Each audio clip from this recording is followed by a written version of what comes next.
Hello JEE warriors, welcome to mission Jeet. और अगर आप अपनी जेई की परफॉर्मेंस को इंप्रूव करना चाहते हो तो इस वीडियो को ध्यान से और आखिर तक जरूर देखें। इस क्लास का प्लान सिंपल है। 2025 जेई मेन के पीवाईक्यूज हम लोग डिस्कस करेंगे और उसमें जो ट्रैप्स है जिसकी वजह से सिली मिस्टेक्स होती है या फिर उस क्वेश्चन को सॉल्व करने के लिए मोस्ट इफेक्टिव या फास्टेस्ट मेथड क्या है ये आपके साथ डिस्कस करेंगे। तो कॉपी पेन रेडी कर लो, बिना टाइम वेस्ट करे हुए let's start with these PYQs. चलो स्टार्ट करते हैं, फिर पता चलेगा कितनी देर लग रही है हमें। पहला प्रश्न है कि a subatomic particle of mass 10 raised to power minus 30 kg is moving with a velocity of इतना, okay, under the matter wave particle will be closely like। अच्छा भाई ये क्या बकवास है। इसकी वेवलेंथ निकाल लेते हैं।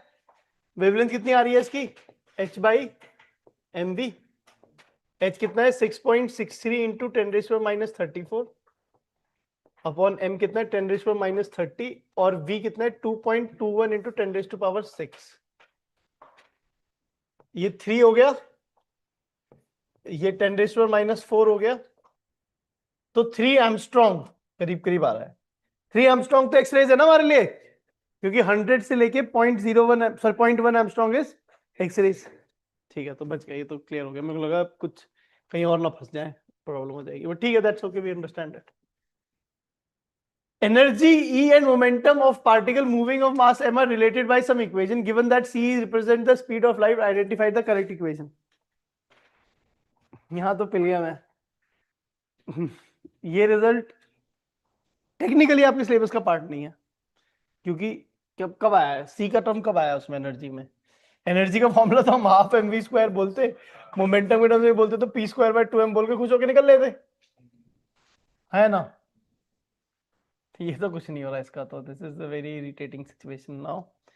तो ये रिजल्ट जो है, ये रिजल्ट अगेन थोड़ा बहुत कुछ क्रिएट किया जा सकता है, बट अब मैं एक चीज मेरे दिमाग में थॉट ये आ रहा है कि इस रिजल्ट को क्रिएट कर लें कुछ ऐसे कि मोमेंटम जो है मास इनटू वेलोसिटी है, और मुझे इतना पता है कि जो सी स्क्वायर मतलब मास इनटू वेलोसिटी है, और मास का जो टर्म है वो 1/m upon under the root 1 minus v square by c square वाला टर्म है कुछ, और एनर्जी जो है वो एम सी स्क्वायर है which is m naught into c square upon 1 minus v square by c square का रूट। अब मैं इसको अगर सॉल्व करना चाहूंगा, P जो है, अगर P बाई ई की वैल्यू निकालता हूं, P बाई ई की वैल्यू जो है तो कितनी आ रही है, ये टर्म कैंसिल हो गया, P बाई सी स्क्वायर ऐसे कुछ आ रही है।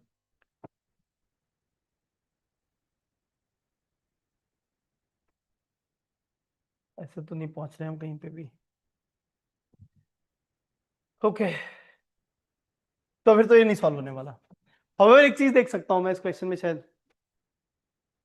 क्या, क्योंकि इधर तो ये वाला टर्म जो है ना पीसी स्क्वायर,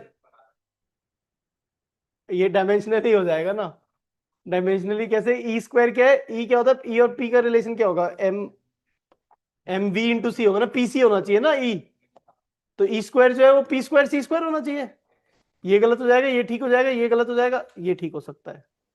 तो ये दोनों गलत, इन दोनों में से अब ये देखते हैं, ये एम सी स्क्वायर एनर्जी होती है, तो ये गलत हो जाएगा, ये ठीक हो जाएगा। तो बस एक्चुअली ये क्वेश्चन मतलब वही रिलेटिविटी का क्वेश्चन नहीं है, ये डायमेंशनल एनालिसिस का क्वेश्चन है। This is not a question of relativity. मतलब वही लग रहा है मुझे क्यों पूछ लिया, मतलब मेरा तो नंबर स्कोर खराब हो जाएगा, तो वही वाली बात है, बट ठीक है, टाइम लग गया, आगे चलते हैं। Photoelectric effect of an EM wave is incident in a photoelectric surface. Electrons are ejected from the surface. If the work function is 2.14 electron volts, stopping potential is 2 volts.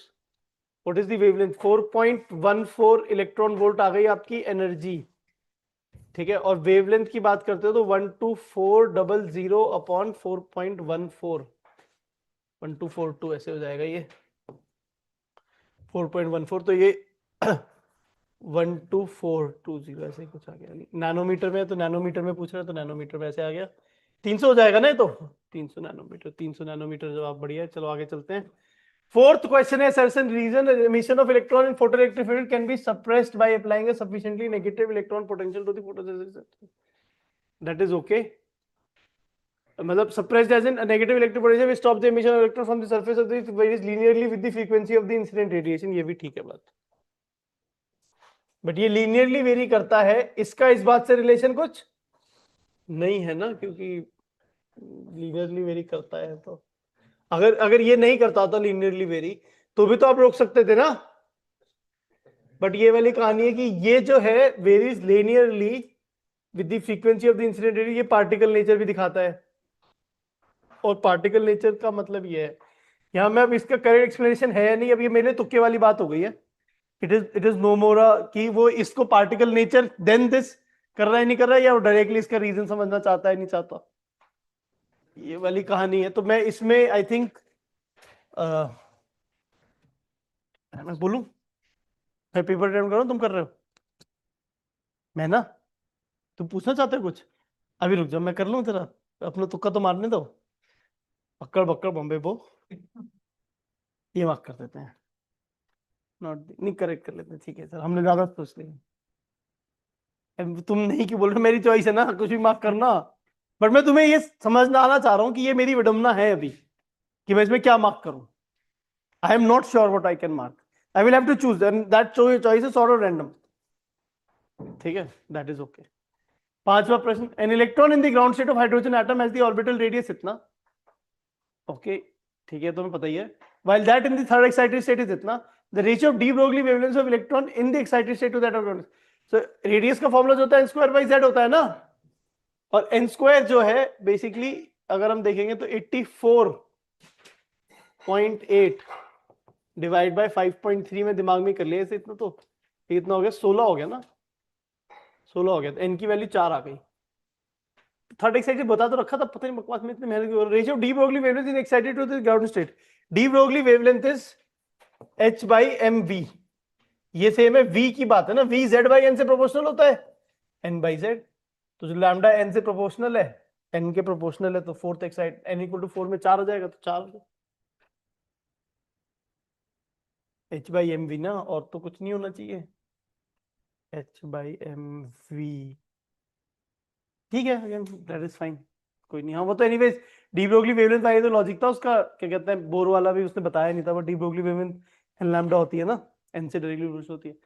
Electron of mass m with initial velocity इतना, enters in electric field इतना minus e naught k, तो v इधर की तरफ v naught है, electric field इधर की तरफ ई नॉट है, z एक्सिस है मान लेते हैं। If the initial de Broglie wavelength is lambda naught, the value of after time t will be what, time t बाद इधर की तरफ इसकी q e naught by m into t velocity हो जाएगी, इधर की तरफ v नॉट वेलोसिटी होगी, de Broglie wavelength h by m v होगा, h बाई एम वी, और v जो हो जाएगा वो v नॉट का स्क्वायर प्लस v नॉट को कॉमन ले लेंगे, 1 plus q e naught square T square by m square we nought square, ऐसे कुछ आ जाएगा ये, and this is lambda nought, तो लैम्डा नॉट अपॉन दिस हमारा रिजल्ट है, E square T square M square V square, ये तो होता है, that is okay.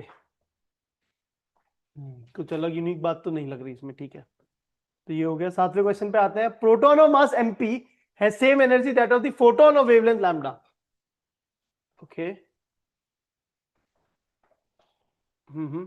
if the proton is moving at non-relativistic speed, okay, half mpv square, ऐसा कुछ बोलेंगे, half mpv square is equal to hc by lambda, then ratio of its de Broglie wavelength to the wavelength of photon, हाँ, तो भाई de Broglie wavelength कितनी चाहिए, h by, तो क्या कहते हैं, फोटोन की इसकी de Broglie wavelength to lambda of photon अगर हम बात करें, तो लैम्डा ऑफ फोटोन जो है एच सी बाई ई है, जो भी एनर्जी होगी, और फोटोन के लिए क्या है वो वैल्यू, एनर्जी की टर्म्स में बताना है, डी ब्रोगली वेवलेंथ के लिए h by under zero two m e, ऐसे कुछ आ जाएगा, एच एच कैंसिल हो गया, ई अपॉन 2m, तो रूट में है 1 by c ऐसे है, दिस इज द आंसर। होना चाहिए ये आंसर। क्वांटम फिजिक्स क्वेश्चन में हमेशा थोड़ा डाउट सा रहता है, श्योरिटी नहीं हो पाती, कुछ भी पंगे होने का डर रहता है, बट ठीक है। If lambda and k are de Broglie wavelength and kinetic energy respectively, okay, then 1/k का ग्राफ कैसा होगा? तो h lambda is equal to 1/2m root k, ऐसे कुछ है ना। तो इसका स्क्वायर कर देंगे तो lambda square, y is proportional to lambda square. तो y इज x स्क्वायर, तो हमारा ओपनिंग अपवर्ड ऐसा ग्राफ कुछ आ जाएगा। ये मेरा करेक्ट आंसर हो गया इस क्वेश्चन का, ठीक है ना? ठीक है, तो ये कहानी खत्म। Ninth question, work function of cesium and lithium are this and this, if we incidental light of wavelength इतना nanometer on these two, then the photoelectric effect is possible in the case of 550 nanometre की 1240 upon 550, and this is somewhere around 4 point something ना, नहीं 4 point something नहीं है, 2 point something है, और 2 point में भी 2.5 के आसपास ही शायद आ रहा है ना। 2.5 से कम है थोड़ा सा, क्योंकि 55 का जो आधा होगा वो हो जाएगा 275, सॉरी 27.5 हो जाएगा ना। 55 का आधा 27, उसका आधा 130, सॉरी 150, एक 27.5 का आधा हो जाएगा हमारा 1.375 और 13.75। एक सेकंड रुक जाओ, मैं कुछ कर रहा हूँ अजीब सी चीज, मैं इसको क्यों कर रहा हूँ? हाँ तो वही बेसिकली, हाँ तो वही मैं कह रहा हूँ 137.5 बाय 550 होता तो एग्जैक्टली 2.5 आता, तो ये 2.5 से तो कम है, ठीक है, लेस देन 2.5 है। तो लेस देन 2.5 का मतलब है कि ये तो ओके है, और 1.9 तो ओके नहीं, क्योंकि 2 से तो ज्यादा है, ठीक है। तो फिर यस 2.5 वाला विच इज लिथियम मेटल, तो किसके लिए पॉसिबल है? लिथियम के लिए पॉसिबल है, यस। 10th पे चलते हैं। A light source of wavelength lambda illuminates a metal surface and electrons are ejected with maximum kinetic energy of 2 electron volt. If the same surface is electron wavelength lambda by 2, twice हो गई है मेरी वो, then maximum kinetic energy of the electron basically 2, जो energy incident है that is equal to phi naught plus 2, और अब energy incident को ट्वाइस कर दिया, वेवलेंथ डबल कर दी, तो 2EI is equal to phi naught plus k. Work function को कह रहे हैं 1 लेना पड़ेगा, ये बढ़िया बात करी इन्होंने। तो 3 हो गया एनर्जी इंसिडेंट, और अब 6 हो गया 1 प्लस के, तो के की वैल्यू 5 आ जाएगी। वर्क फंक्शन वाला वही मैं कह रहा हूँ, वर्क फंक्शन की वैल्यू के बिना तो सॉल्व नहीं होगा, 3 वेरिएबल तो इक्वेशन में कैसे कर पाएंगे हम लोग, बट ठीक है, हो गया। In the photo electric effect the stopping potential versus frequency का ग्राफ इज प्लॉटेड, तो वो ग्राफ लीनियर होता है ऐसे कुछ, ये बात ठीक है। और जो इक्वेशन होती है photo e v naught, so frequency h nu is equal to phi naught plus e v naught, अगर कट ऑफ वोल्टेज है तो v naught is equal to h by e times frequency minus phi naught by e, the slope is phi naught by h, ये बात गलत है। तो ए ठीक है, बी गलत है। तो ए ठीक है तो ये तो हो गया खत्म, बी गलत है तो ये भी खत्म हो गया। अब इन दोनों में से कहानी है, सी चेक कर लेते हैं। H constant related to slope, v naught versus v, h constant is related to the slope, related तो है एच बाई ई है, तो सॉर्ट ऑफ सही सा लग रहा है, बट कंफ्यूजन है थोड़ा सा, तो अभी और भी देख लेते हैं। चलो डी चेक करने का, तो डी तो गलती होने की उम्मीद है, क्या कहते हैं लार्जली, फिर भी देख लेते हैं। Value of electric charge of electron not required to determine h using v naught versus h का ग्राफ, हाँ नहीं रिक्वायर्ड है, तो ये तो गलती हो गया ना पक्का से। Work function can be estimated without knowing the value of H, नहीं वर्क फंक्शन की जरूरत तो पड़ेगी हमें obviously knowing the value of H के लिए, तो ठीक है, तो ये भी गलत है। तो ये हमारा सी ठीक ही लग रहा है हमें, नहीं रुक जाओ, work function can be estimated, A C E मेरे को ठीक लग रहा था ना अभी, तो सी हमें लग रहा था, ई तो कह रहे हैं दोनों में ठीक ही है, तो ई तो ठीक। Work function can be estimated without knowing the value of H, बिना एच की वैल्यू जाने आप वर्क फंक्शन एस्टिमेट कर सकते हो। वर्क फंक्शन कैसे एस्टिमेट होगा बिना एच की वैल्यू को जाने, ये थोड़ा सा अजीब सा लग रहा है। एक दोबारा देखते हैं, वी नॉट वर्सेस वी का ग्राफ लीनियर है, लीनियर तो होता है, क्या ये जीरो वाली बात करना चाहता है? नहीं लाइन है तो ठीक ही है। Slope of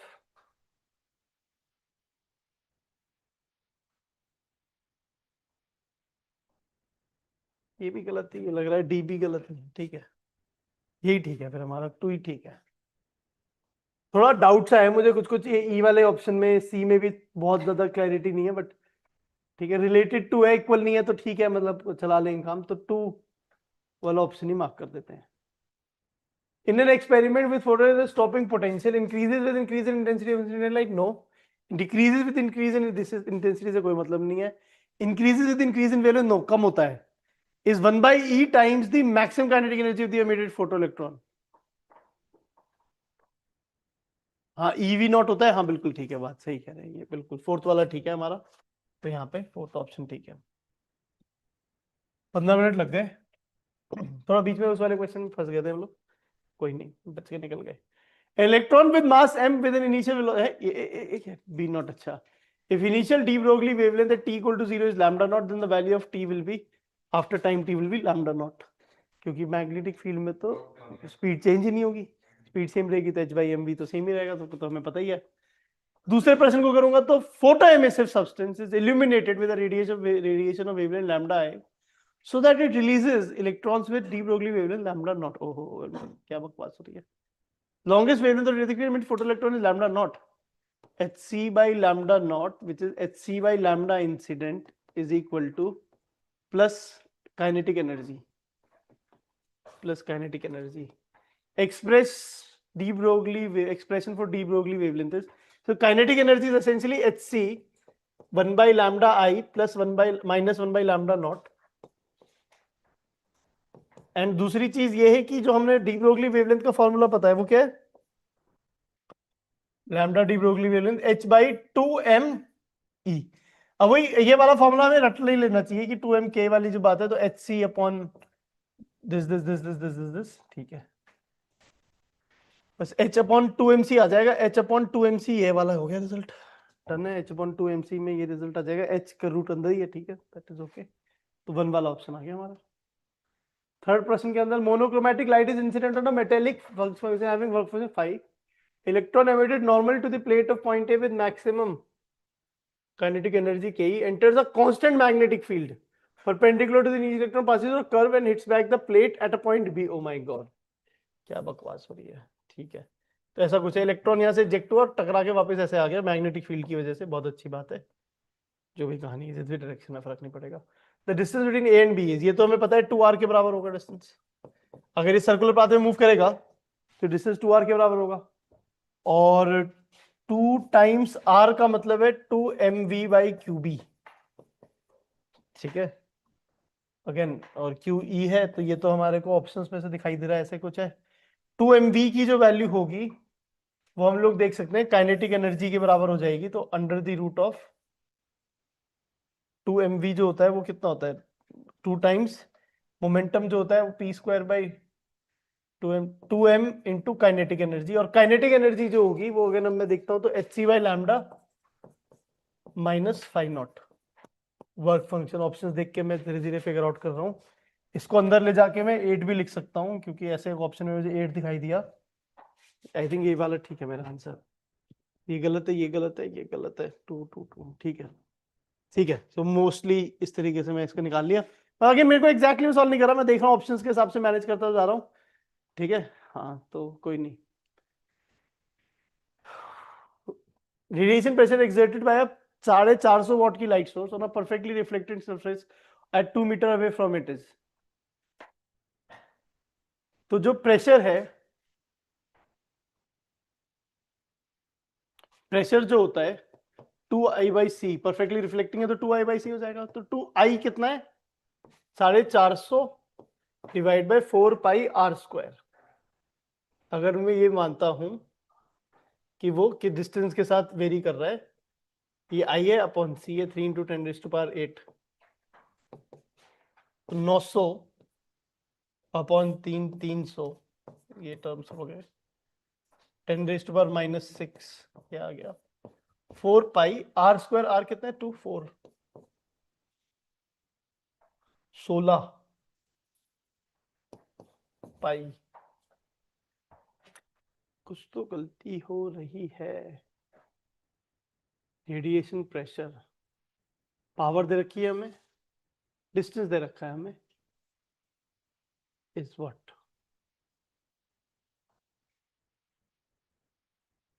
2I/C। आई मैंने ऐसे निकाला 450 वॉट ही है और आर जो 2 मीटर ही है। अच्छा ठीक है, 10⁻⁻6 है ना ये। ठीक है ठीक है, 10⁻⁻6 है तो 3/16 जो है, अगेन 10⁻8 वाले रिजल्ट भी हैं, तो 300 10⁻8, 300/16 में इसको पाई को काट के 100 बना दूं और 100/16 कर दूं तो कितना आ जाएगा? 100/16 भी 6 पॉइंट समथिंग, तो 6 इंटू 10⁻8 पास्कल लिख सकता हूँ। होगा, जीरो तो नहीं होगा, ठीक है। तो इस तरीके से मैं इसे लिख देता हूँ। पांचवा प्रश्न जो है, work function of a metal is 3 electron volt. The color of visible light that is required to cause emission of photoelectron is color of visible light. So 31240 upon 3, which is 410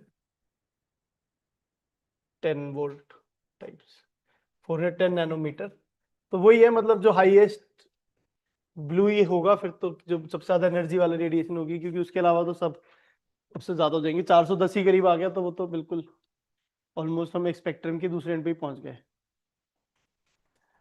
थोड़ा अजीब सी बात थी बट स्टिल ठीक है। Assertion in photoelectric effect on increasing the intensity of light, the stopping potential increases, गलत है। Assertion is false and R is true. ठीक है, ऐसा कुछ है। Increase in intensity of light increase the rate of photo electrons emitted, ठीक है।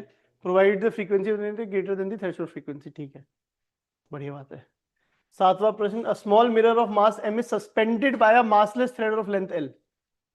Okay, then the small angle through which the thread will be different, short pulse of laser of energy E falls normal on this mirror. मतलब class का question है, मतलब literally class का problem है, मतलब वो वाली कहानी है। एंड एनर्जी E, तो चेंज इन मोमेंटम 2E/c हो जाएगा, that is the momentum. And conservation of energy अपन करेंगे तो p²/2m is equal to mgl। 1 minus cos theta को sin²θ/2 लिख लेंगे, 2 sin²θ/2 विच इज θ²/2, तो 2m² GL ऐसे कुछ हो गया। और p की वैल्यू इज 4E/p² जो है, p² आ गया ना, तो p² लिख देता हूं मैं, ठीक है। तो थीटा जो जाएगा 2 भी कैंसिल हो जाएगा, थीटा की वैल्यू जो जाएगी वो हो जाएगी एसेंशियली p/m√gl, और p/m इज 2E/c, 2E/mc√gl।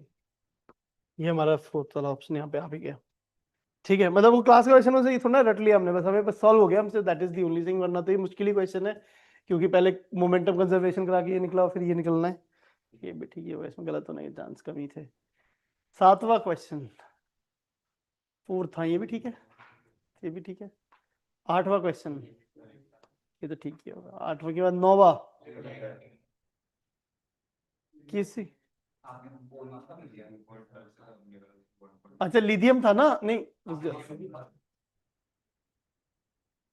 मैंने ये निकाला था कि, अच्छा वर्क फंक्शन, रुक जाओ, मैंने उल्टा कर दिया कि मैंने गलत मैच कर लिया कि ये रेडिएशन बोल दिया मैंने, अरे अरे अरे।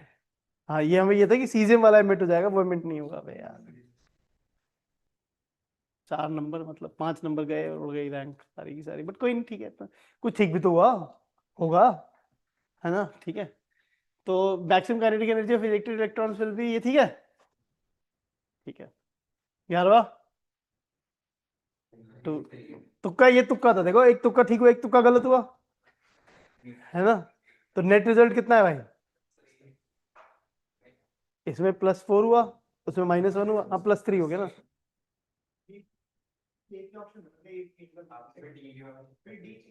ऐसे कर लिया तो उससे मैं नहीं सोचा ना, इतना हो जाता है, चेक कर लेते हैं कभी कभी, एक कदम एक्स्ट्रा भी रख लेते हैं। वहीं रुकना था बट एक कदम ऐसे 100 मीटर की रेस खत्म होने के बाद तो ना थोड़ा दौड़ते हुए आगे चले जाते हैं, ठीक है। 100 मीटर खत्म हो गया, रुक जाओ वहीं पे, सॉरी मैं मजाक कर रहा हूँ, ठीक है, ऐसा हो गया, मतलब वो यूर राइट, इतनी जरूरी नहीं थी, बट एक्चुअली मैं कंफ्यूज था ना, तो मैं सब चेक कर रहा था कि चलो यार कुछ कहीं से कुछ लॉजिक बन के आए कि क्या चाह रहा है एग्जामिनर, तो ये भी ठीक ही होगा। कितने गलत हो गए? 2, ये गलत है, ये तो सही है। ठीक है, ये वाला ये वाला वैसे नहीं सही है, सही तो है ये। बट थर्ड जैसे आपने थिंक करा था, थर्ड भी उसमें ऐसे ही दिख रहा है, आपने सॉल्व किया तो थर्ड नहीं, रूट एच एच एच तो कैंसिल हुआ था, देख लेते हैं भाई, चेक करवा लेते हैं, चेक करवाते हैं सर, कोई नहीं तो सर एक बार चेक करा लेते हैं, हो सकता है गलत निकाल, सही निकाल के गलत मार्क कर दिया, बट ठीक है, ठीक है, कोई नहीं। तो अब अगेन इसके अलावा ये वाला 8 वाला था ना, ठीक है। चौथा, अब इसमें कैलकुलेशन कितनी गंद मचली रखी थी कैलकुलेशन की, कुछ नहीं गंद मचाया हमने, ऐसी कर पेल दिया। ठीक है, तुम वो नहीं कर रहे, तुम गंद में कैलकुलेशन में फंसे रहते हो, क्या ये सब बातें करना है, ये बात सीखने वाली है पेपर के अंदर, क्योंकि ये सब करोगे गंद कैलकुलेशन तो हो लिया काम। ठीक है, ब्लू सही, सही है, सही है, ठीक है। तो I think we are okay with this eventually. हाँ बोलो, बताओ आपको क्या क्वेश्चन है। हाँ, जनवरी में 4th क्वेश्चन पे चले जाते हैं हम लोग, बिल्कुल। क्या बताओ। उसमें लिखा था कि एमिशन रुक जाता है, बट एमिशन नहीं रुकता ना। हाँ, यू आर राइट, एमिशन नहीं रुकता, बट ठीक है यार, हमने मान लिया कि ठीक ठीक मान लिया, तो उसकी वजह से थोड़ा ना ऑप्शन आंसर भी यही था। एमिशन, वो पता है, you have to understand the feeling of this, वो एमिशन रुकता नहीं है, राइट, निकल के वापस अंदर घुस जाता है, वो बात अलग है, बट ठीक है। बट हाँ, हम फीलिंग तो इसकी यही थी ना कि एमिशन नहीं हो रहा है, इफेक्टिवली बाहर जाता तो नजर नहीं आ रहा ना, इसलिए मैंने मान लिया कि, ये तो हमने रियलाइज कर लिया था कि एमिशन रुकता तो नहीं है, मैंने सोच लिया था, बट मैंने कहा कि उस बात का तो मैं फालतू में इतना दिमाग लगाने का कोई मेरे लिए जरूरत है नहीं, I am doing over thinking कि उसके वर्ड्स में कि घुस जाऊं मैं। ठीक है, मैं मार्क कर भी लेता तो मेरे आंसर वैसे ही माइनस में नहीं थे हमें, तो ठीक है, बट ऐसा हो जाता। और कुछ डाउट किसी को, कौन सा, बताओ। क्वेश्चन में कुछ नहीं था, वो इलेक्ट्रिक फील्ड की वजह से फोर्स इधर लग रही थी, तो इधर की तरफ एक्सेलरेट होगा पार्टिकल, तो इधर की तरफ velocity acceleration into time velocity आ गई, इधर की तरफ वेलोसिटी, तो net velocity vector, that is it. तो मतलब अगेन सी, अगेन मैं जो ये क्वेश्चन करा रहा हूँ, मैं बिल्कुल भी इस तरीके से नहीं करा रहा कि आपको समझ आए, शायद समझ आने की पॉसिबिलिटी कम ही है। मैं इस तरीके से करा रहा हूँ कि आप एग्जाम में कैसे करने होते हैं प्रॉब्लम सॉल्व। ठीक है, ये मौका शायद जिंदगी में दोबारा कभी नहीं मिलेगा कि किसी को प्रॉब्लम सॉल्व करते हुए देखोगे, वो तो क्लास में जबरदस्ती बिठा रखा है तो देख रहे हो। सो PYQs आर डन। अगर वीडियो यूजफुल लगा तो लाइक जरूर करना। ऑल्सो अगर इस चैप्टर के सारे फॉर्मूलाज एंड ट्रिक्स जानना चाहते हो जो आपको जेई मेन के एग्जाम के टाइम पे पता होने चाहिए, तो डिस्क्रिप्शन में दी गई वीडियो को जरूर देखना। अब हम अगला चैप्टर ये वाला करेंगे, और इसका PYQ का सेशन इस डेट को आएगा, इनको अपने कैलेंडर्स में ऐड कर लो ताकि आप ये नेक्स्ट चैप्टर मिस ना करो। और अगर चैनल पे नए हो तो सब्सक्राइब कर लेना।